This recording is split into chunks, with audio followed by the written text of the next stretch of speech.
Jake here from Jake's History Expeditions. Join me as I visit the sites where the American Civil War largely began and ended, Manassas and Appomattox, Virginia. And in between, I'll be hot tent camping and checking out a couple museums to see some awesome artifacts.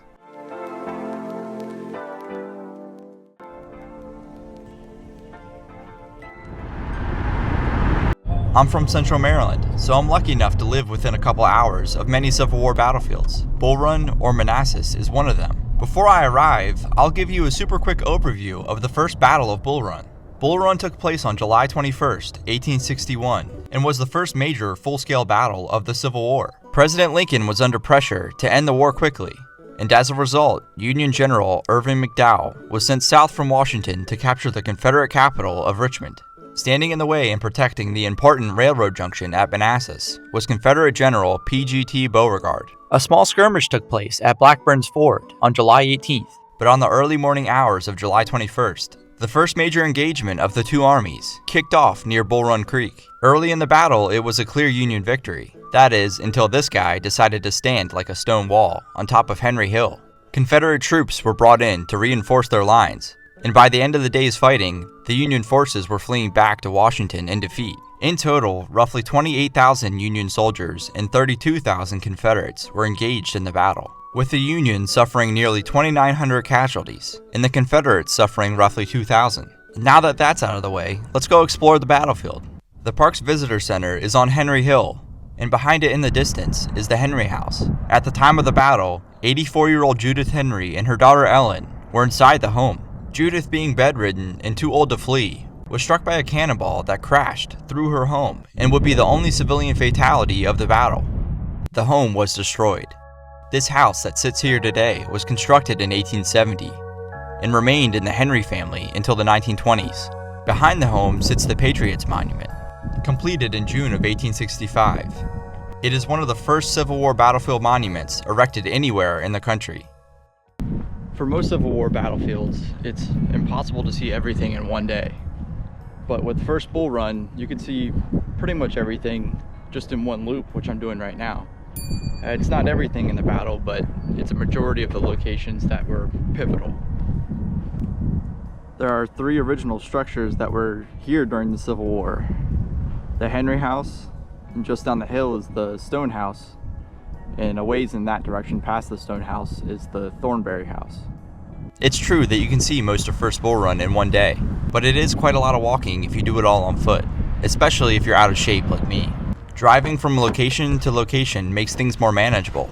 In the heart of the battlefield sits the Stone House, built in 1828 and purchased by Henry P. Matthews and his wife in 1850. This house was at the center of both battles that occurred here. After the first battle, the home served as a field hospital for several days. The Matthews family then attempted to put their lives and home back together, only for it to be wrecked by another battle a little over a year later. Talk about some crappy luck. Being down here near the Stone House, it's really apparent how big of a hill Henry Hill is.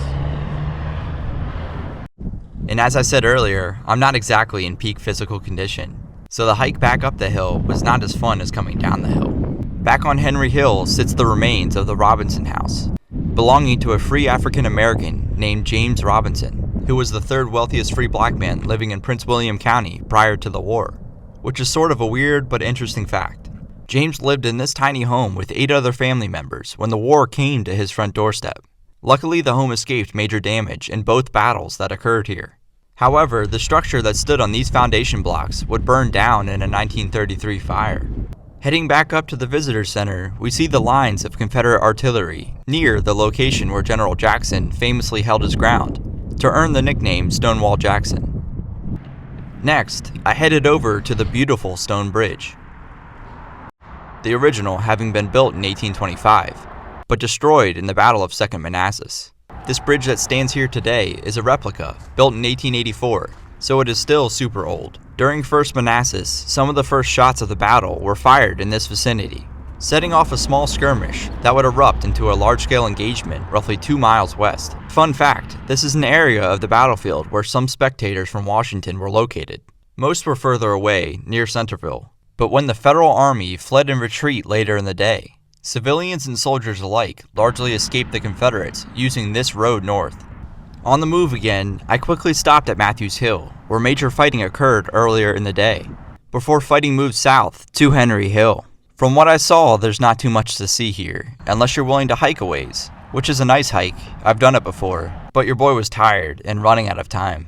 So, being a fan of old buildings, I headed up to the Thornberry House, which was at the northern edge of the battlefield, and at a part of the battlefield that I've never been to before. This is a part of the battlefield that I've never been to.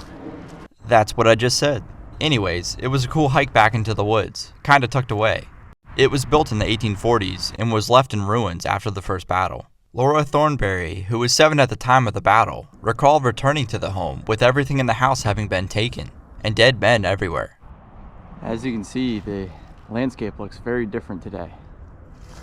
A whole lot more trees and everything, and of course, pretty major road behind me. And a lot fewer dead people. This trench right here is the unfinished railroad cut.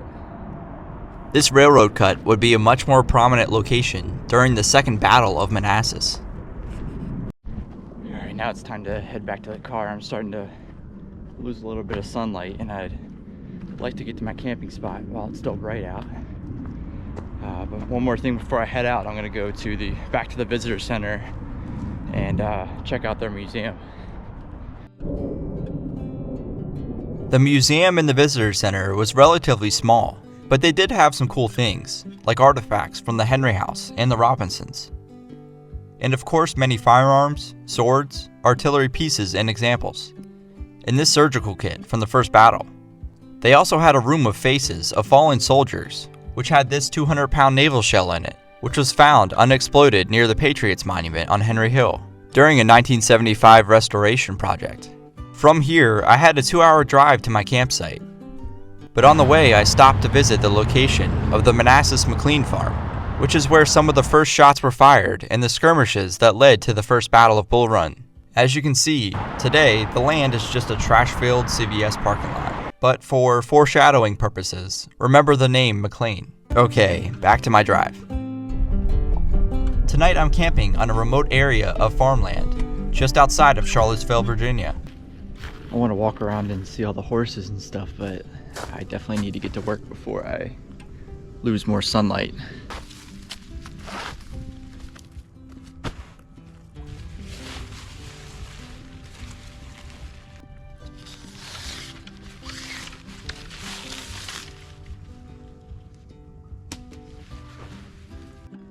Alright, she's up.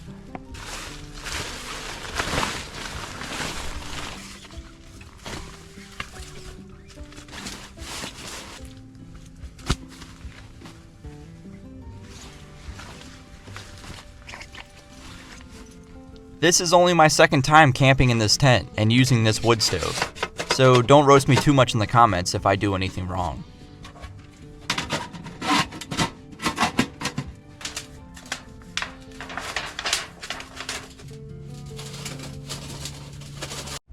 It's only 5 and I already need the headlamp.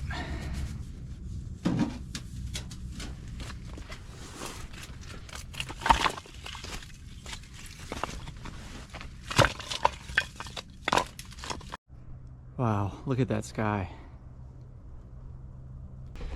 It's getting a little late and I'm starting to get hungry, so I'm gonna go ahead and get things ready for dinner.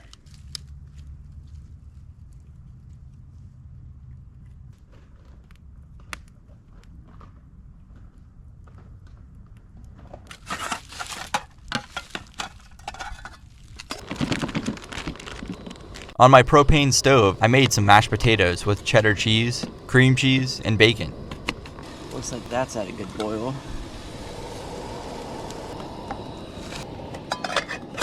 Let's get this one going for the salmon. Melts a little butter.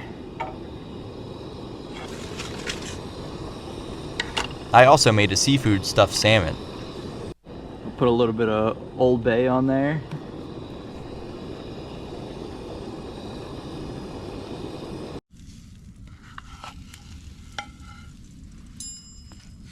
I'm no Gordon Ramsay, but it was a pretty good dinner, especially after the long day I had.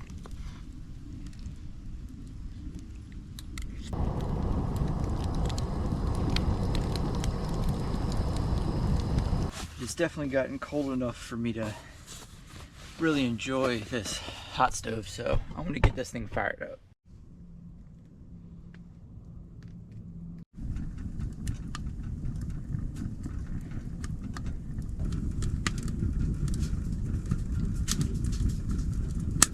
Time for some dessert.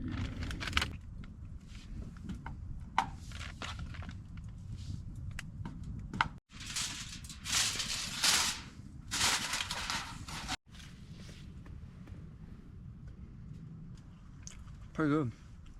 Doesn't look pretty, but tastes good. Well, it's getting pretty late, so I think I'm gonna go ahead and start cleaning up a little bit and relax and read a little bit of my book that I'm starting A Bridge Too Far by Cornelius Ryan. I just read The Longest Day by him and I really enjoyed it, and then I got the rest of his books for Christmas, so got plenty of things to read on these trips, so it's great. In the morning I'm going to be getting up pretty early. I'm going to go to the gym, get a shower, and then head to Appomattox. I'll see you guys in the morning.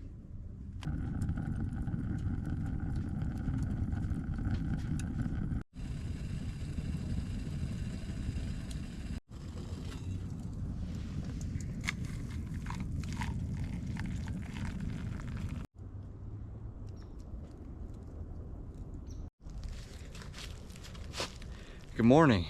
It's an early one for me. I'm gonna finish packing up here, enjoy a little bit of coffee, and head to the gym to get a quick workout and shower before I head to Appomattox. I'll spare you the boring montage of camp cleanup.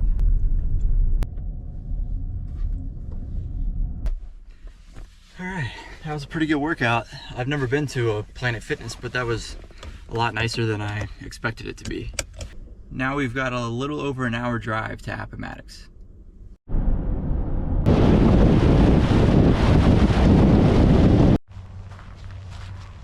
When I pulled up, I was one of 3 cars in the parking lot, and I'm pretty sure that they were employee cars, because I did not see anyone all day. The first thing I did was head into the Appomattox Courthouse Visitor Center and check out their museum. They had some pretty cool things, like pieces of Robert E. Lee's headquarters flag, boots that Joshua Chamberlain wore during the war, a Union cavalry flag, a Virginia flag captured during the war by General Custer, many famous paintings of Lee's surrender to Grant, the tabletop on which many generals from both sides signed the terms of surrender, including General Longstreet, the first white flag of surrender sent to the Union forces by the Confederates at Appomattox, this brooch, letter clip, and card holder from the McLean house, the same McLeans that owned the property in Manassas that had since been converted to a CVS. Their Appomattox property is the next building that I explored. After first Bull Run, Wilmer McLean ironically moved himself and his family far away from the action of the Civil War. Little did he know that the war would unofficially end in his front parlor roughly 4 years after Bull Run. The famous saying is that the war started in his front lawn and ended in his front parlor, which is relatively true. This is the front parlor of his Appomattox home, in which General Lee surrendered his Army of Northern Virginia to General Grant. It was pretty cool to have the space to myself. I was able to explore the rest of the house, which included the downstairs master bedroom and 2 rooms upstairs.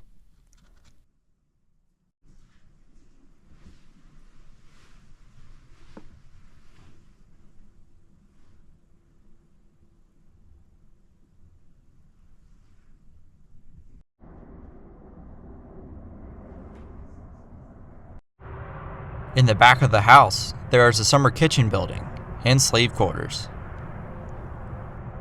both of which were constructed in 1848 and reconstructed for preservation in 1965.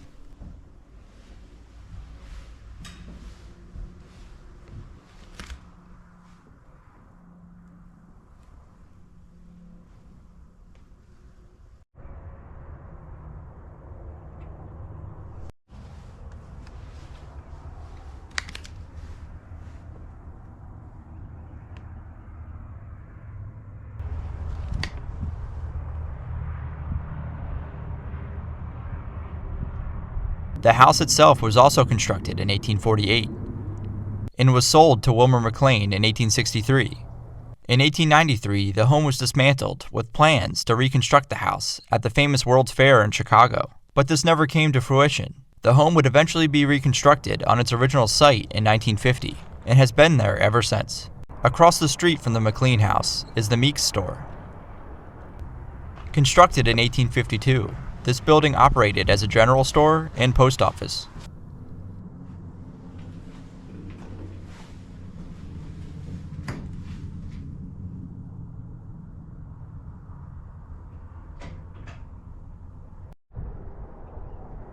Behind the store is this tiny building which served as the Woodson Law Office, purchased by lawyer John Woodson in 1856. When the war broke out, John joined the Confederate Army and passed away in 1864 from disease. Behind the Woodson Law Office is the storehouse of the Meeks store, and in the back of their property sits the Meeks stable.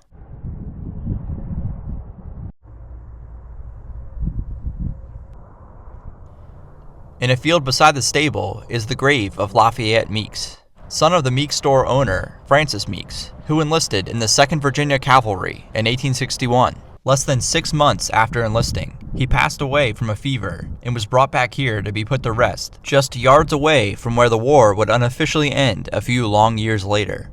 Now, here's a video of me saying something. This is pretty cool. I really am like the only one here today.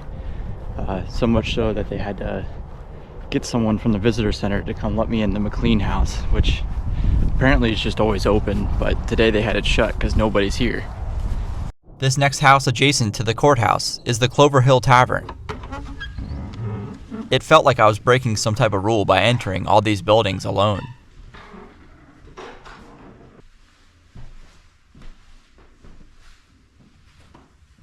This room was used to print roughly 30,000 parole passes to give to Confederate soldiers that were returning home through a still active war zone. The passes granted Confederate soldiers free passage on federal trains and ships, and gave them access to federal rations on their travels home. Some of these passes are on display in the next room.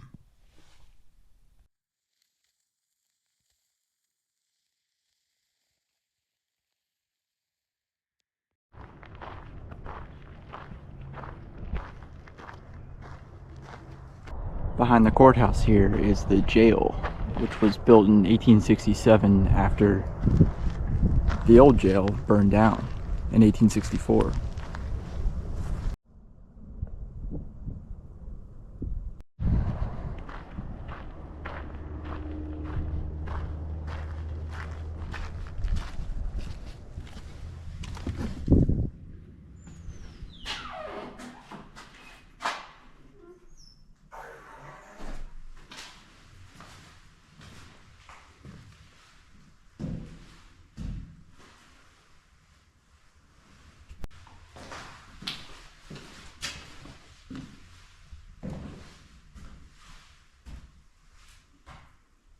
The bottom floor is the sheriff's office and quarters, and up a steep and narrow staircase are the jail cells, complete with iron bars on the windows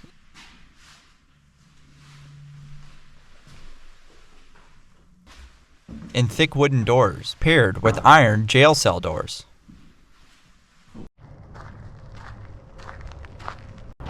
I'm obviously not focusing on the fighting that took place here before the surrender. There's just too much to see in one day, and that's all I have here is one day, and it's not even a full day, so I have to sort of rush through things faster than I would like, but being that there's nobody here, it actually makes it a lot easier to see everything in a timely manner. This next building is the Kelly House, which at some point was home to 5 Kelly sons who went off to fight for the Confederacy, 2 of which would die in the war.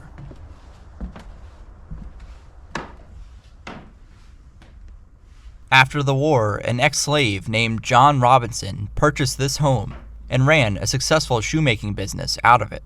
The last house I visited on this trip is the Pierce House, which today is Park Offices, so I was not able to tour it, but from this front yard, some of the last artillery shots to be fired in the state of Virginia were fired out of Confederate guns positioned here for some extremely unlucky Union soldiers. Many of these shots were fatally landed, ending the lives of Union men just moments before a truce flag was raised. Alright, well that's all for this video. I hope you enjoyed the video and maybe learned something alongside me. If you enjoy these types of travel history videos, please subscribe to the channel. I'll be putting out new long-form content every week. See you in the next one.